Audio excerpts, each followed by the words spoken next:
from the Crypt. Hey horror fans, ready for a recipe you won't forget? This one's got a little meat to it. Meet Fred and Erma, owners of a once thriving restaurant that's on the brink of closing its doors. That is, until a stranger walks in with a secret recipe that turns everything upside down. But when you start using questionable ingredients, you better be prepared for some bloody consequences.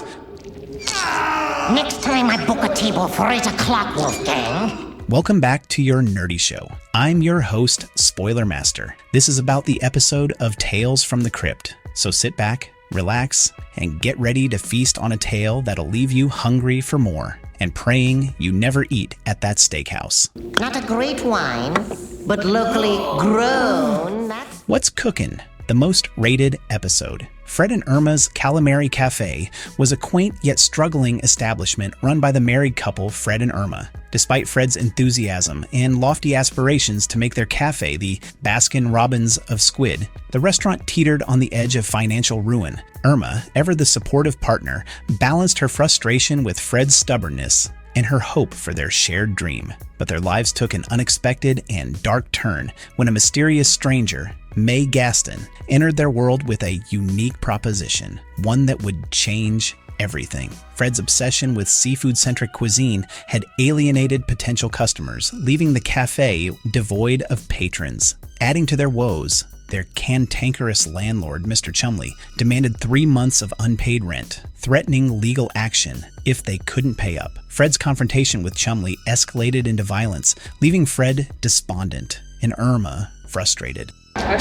crazy! I'm calling the cops! You hear the cops! Fred's desperation led to a fleeting moment of contemplation about pivoting the menu to include pork, but Erma resisted. They couldn't afford another overhaul. Enter May Gaston, the enigmatic custodian with a silver tongue and an unsettling demeanor. Gaston's presence was unassuming at first, but his suggestion to serve a family recipe, BBQ, hinted at his knack for identifying opportunity. Fred dismissed the idea outright, unwilling to deviate from his vision, but Gaston's influence lingered. When Gaston later took the initiative to procure steak and eggs for the cafe, Erma's cooking drew a crowd for the first time in ages. The tantalizing aroma of a perfectly cooked steak attracted Officer Phil Farley, whose enthusiastic response to the meal marked a turning point for the cafe's fortunes. Well, could you bring some out front for me, please? Sure thing.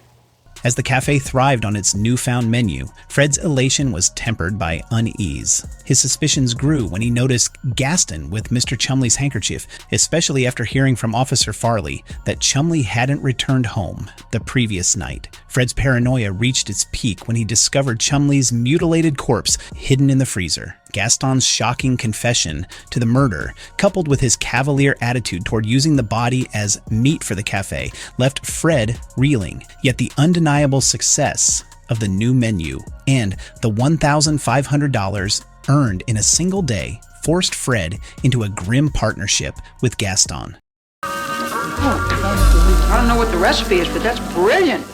Under the Sia rebranded Gaston, Fred, and Erma's Steakhouse, the cafe flourished. Customers poured in, drawn by the delectable steaks, and the restaurant garnered critical acclaim. Erma, blissfully unaware of the grisly origin of their success, envisioned a bright future for the business and pushed for expansion. Fred, however, remained haunted by the truth. His strained demeanor raised questions from Erma, but he couldn't bring himself to reveal the horrific secret. Meanwhile, Gaston tightened his grip on the operation, leveraging Fred's guilt and fear to maintain control. The dynamic between the three shifted dramatically when Gaston manipulated Erma. Exploiting her trust, Gaston framed Fred as the mastermind behind the murders, portraying himself as a reluctant accomplice who wanted to stop the bloodshed. Secret, but I can't do it anymore. I'm scared for him, Erma. He knows the cops are onto him. By stealing Erma's gun and crafting a narrative of Fred's impending suicide, Gaston set the stage for a climactic confrontation. His plan was to eliminate Fred and Erma, ensuring his dominance over the restaurant's lucrative operation.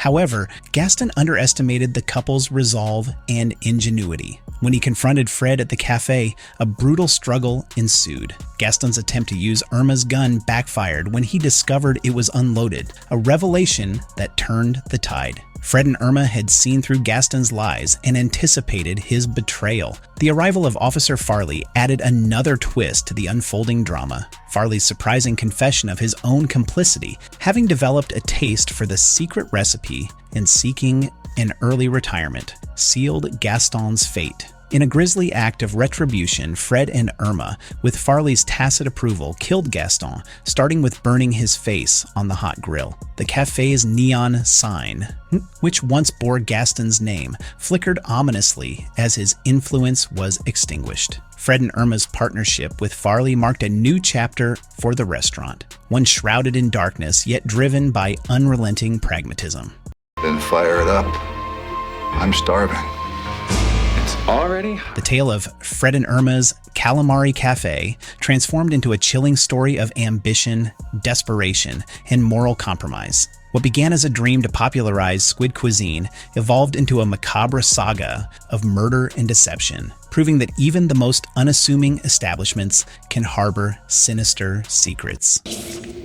Talk about a flash in the pan. Our nerdy thoughts. Well. Looks like Fred and Erma have found a way to keep their restaurant running. But at what cost? When you're serving up steaks with a side of murder, things tend to get grisly. So next time you're craving something a little less ordinary for dinner, just remember, you might not want to know where your food really comes from. Until next time, stay hungry and stay creepy. Till next time, restaurateur in peace. No, what the heck, I'll laugh anyway.